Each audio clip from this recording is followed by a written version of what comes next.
Imagine waking up, stepping onto a soccer pitch in Los Angeles for exactly 7 minutes, and walking away with a mountain of cash so large it makes A-list movie stars look underpaid. We are talking about a single summer, one song, one stage, and a financial chain reaction that rewrote the rulebook for how musicians make money in the modern era. You probably saw a performance. You might have even streamed the track. But I guarantee you have no idea how the real money was made behind closed doors. How does a 7-minute television appearance translate into a historic, record-breaking summer payout? Well, the truth is hidden in the fine print, and you are going to want to hear this. To understand how this happened, we have to go back to June 12, 2026. The venue is SoFi Stadium in Los Angeles, California. The event is the opening ceremony of the 2026 FIFA World Cup. The stadium is packed to the brim with over 70,000 screaming fans. But more importantly, there is an audience of over 1 billion people watching live on television and streaming platforms across the globe. The lights go down, the music swells, and out walks Lisa. Yes, Lisa from the global K-pop phenomenon BLACKPINK. But she wasn't there just to wave at the crowd. She was there to perform the official World Cup anthem titled Goals, alongside international heavyweights Anita and Rima. In that single moment, Lisa made history. She became the very first K-pop female soloist and the first Thai artist to ever perform on a World Cup opening stage. The performance was flawless. The crowd went completely wild. The internet essentially broke in half. But as the confetti rained down in Los Angeles, a completely different game was being played behind the scenes. A financial game. You see, a World Cup performance is not just a concert. It is a highly calculated, meticulously orchestrated corporate billboard. And Lisa's management team knew exactly how to leverage every single second of that screen time. We are going to break down this entire summer moment, piece by piece. We will look at the performance fees, the hidden streaming royalties, the viral social media campaigns, and the massive corporate sponsorships that no one talks about. How did one artist turn a soccer tournament into the ultimate personal ATM? Let's follow the money, the gig, and the invisible paycheck. Whenever a massive artist performs at a global sporting event, whether it is the Super Bowl halftime show or the World Cup opening ceremony, the first question everyone asks is, how much did they get paid for the gig? It is a fair question. If you are performing for 1 billion people, you should be handed a massive novelty check on your way out the door, right? But here is what most people do not know about the sports entertainment industry. The biggest stages in the world actually pay the least amount of direct cash. For decades, the NFL has famously paid its Super Bowl halftime performers exactly $0 in performance fees. They cover the production costs, which can run into the millions, and they pay the union minimums for the backup dancers and crew. But the superstar at the center of the stage? They perform for free. FIFA operates in a similar, albeit slightly more generous, wavelength. Historically, artists performing at World Cup ceremonies receive their travel, accommodation, and production expenses fully covered. They might receive a nominal performance fee, sometimes estimated in the low 6 figures, just to cross the T's and dot the I's on the contract. Verify. But compared to what an artist of Lisa's caliber makes on a standard solo stadium tour, a low 6-figure check is basically pocket change. For context, some top-tier pop stars can gross over $2 million for a single night of touring. So, if FIFA was not handing Lisa a giant bag of cash directly for her 7 minutes on stage, where was the money coming from? The answer lies in the concept of the billboard effect. When you perform on a stage that large, you are not selling a concert ticket. You are running a global advertisement for yourself. You are putting your face, your brand, and your music directly into the living rooms of people who have never downloaded Spotify, let alone listen to K-pop. By taking the stage at SoFi Stadium, Lisa wasn't cashing a check. She was placing a massive bet on her own commercial ecosystem. She knew that the exposure would trigger a domino effect across all of her other revenue streams. And the very first domino to fall was the music itself. But if you think streaming payouts are what made her the real fortune this summer, you are in for a massive shock. Stick around, because the math on this next part is going to blow your mind. The royalty illusion. The moment Lisa stepped off the stage, fans around the world pulled out their phones and started streaming her World Cup anthem, Goals. The collaboration featuring Lisa, Latin pop superstar Anita, and Afrobeat sensation Rima was explicitly engineered to be a global smash hit. It combined 3 of the most powerful music markets on Earth, K-pop, Latin America, and Africa. The strategy worked perfectly. According to streaming data, goals exploded. On the day of the opening ceremony alone, the track pulled in roughly 650,000 streams on Spotify. The very next day, as the World Cup hype reached a fever pitch, it jumped to over 736,000 daily streams. Within just 23 days of its release, the song surpassed 16.31 million streams on Spotify alone. And that is just one platform. Over on YouTube, the official video of the live opening ceremony performance racked up over 9 million views in record time. So, she must have made an absolute fortune from the music alone, right? Here is what most people don't know about the modern music industry. Streaming is a volume game, and the payouts are shockingly small. Let's do math.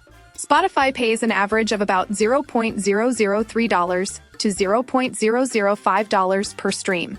If we take a middle ground estimate of $0.004 per stream, those 16.31 million streams generated roughly $65,000 in total revenue.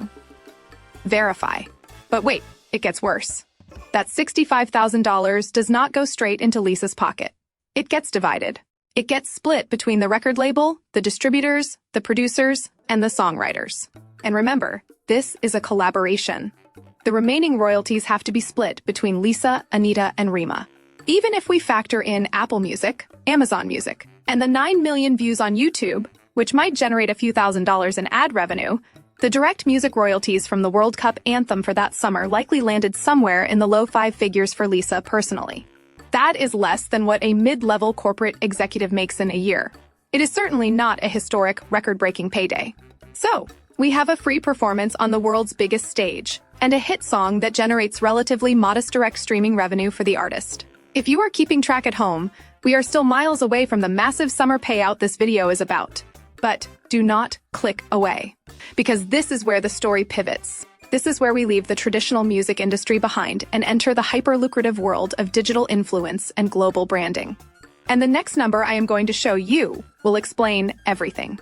The viral currency. While the Western world was watching the broadcast on traditional television, a massive digital earthquake was happening in the East. Immediately following Lisa's performance at SoFi Stadium, something incredible happened on Weibo, which is essentially China's equivalent of X or Twitter. A single hashtag began to trend. Translated, the hashtag read, "Lisa's legs are so beautiful that even Photoshop can't replicate this." It sounds simple, almost trivial.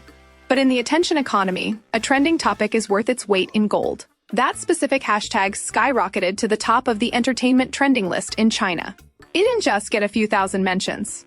It recorded a staggering 83 million views. 83 million views on a single social media platform for a single hashtag in a matter of hours. And the virality did not stop in China.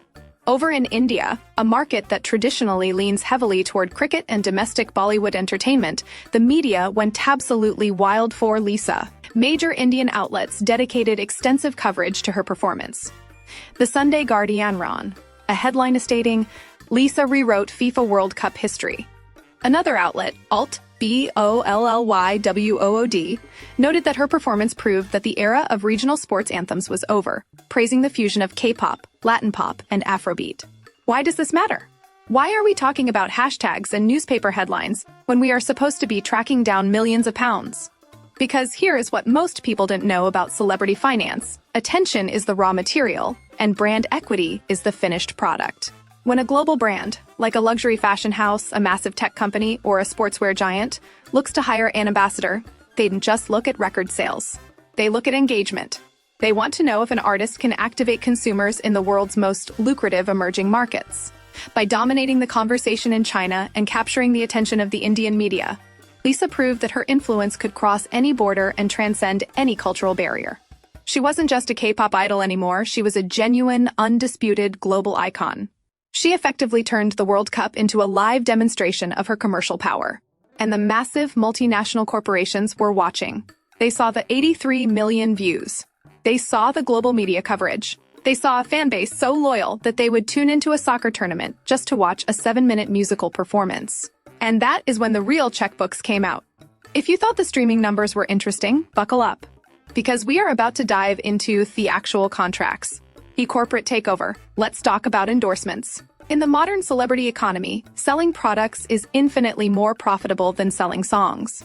For a World Cup, FIFA relies on a small circle of extremely wealthy global sponsors.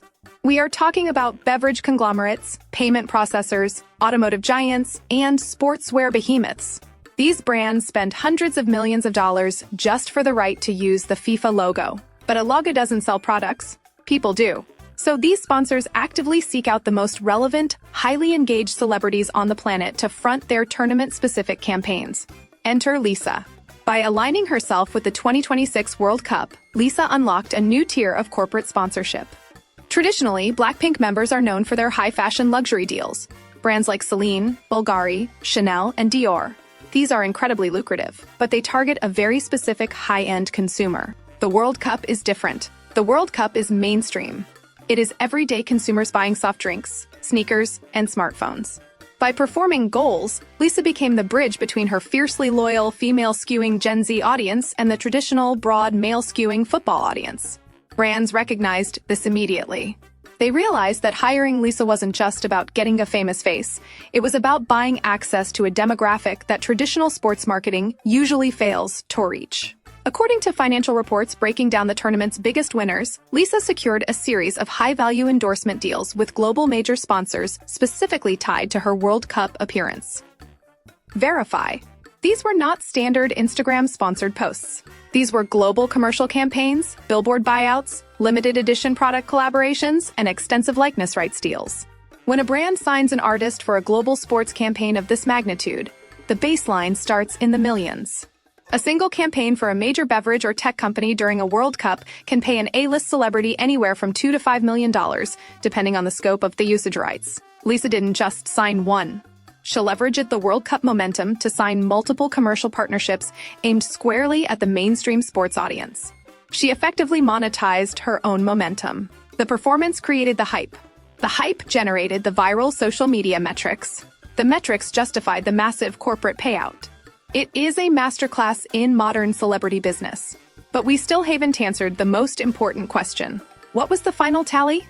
You have waited patiently. And now, it is time to reveal exactly how much this entire strategic masterpiece was worth. Climax, the final payday. Let's bring it all together. We know the direct performance fee from FIFA was likely nominal. A drop in the ocean meant to cover expenses. We know the direct streaming royalties from goals, while impressive in volume, translated to a relatively modest personal payout due to the brutal economics of the music industry. The real fortune was built in the boardroom. By successfully crossing over into the sports marketing sphere, trending across global networks, and capturing the attention of mainstream media in massive emerging markets like China and India, Lisa became the ultimate corporate asset of the summer. When you combine the specialized World Cup sponsorship campaigns, the global commercial rollouts, the appearance fees tied to brand activations, and the sheer commercial value injected into her existing luxury contracts, the numbers are staggering. According to financial reports following the tournament, Lisa's total estimated earnings generated from her World Cup moment hit a jaw-dropping £9 million. Verify. £9 million in a single summer. To put that into perspective for a Western audience, that is more than double what some star players in the English Premier League earn in an entire year. It gets even crazier when you look at the other celebrities cashing in on the 2026 World Cup. Reports indicate that global fashion icon Timothée Chalamet banked around £12 million from fashion campaigns linked to the tournament. Reality superstar Kim Kardashian reportedly pulled in around £8 million using the football spotlight to promote her businesses. And then there is Lisa. With an estimated £9 million, she easily stood shoulder to shoulder with Hollywood elite and legacy business moguls. But here is the most surprising deal of all. The one saved for last. The true genius of this £9 million payday wasn't just the new sports contracts she signed. It was the brand alignment clause in her existing luxury deals. By proving she could command a global mainstream sports stage, Lisa permanently elevated her commercial valuation. When her current contracts with legacy luxury houses come up for renewal, her baseline asking price will be exponentially higher. She didn't just make £9 million this summer. She secured her status as a global enterprise. £9 million. From a 7-minute performance, a hit song, and a flawless understanding of how global attention translates into corporate cash. Lisa's 2026 World Cup Payday proves that the modern music industry is no longer about just selling records.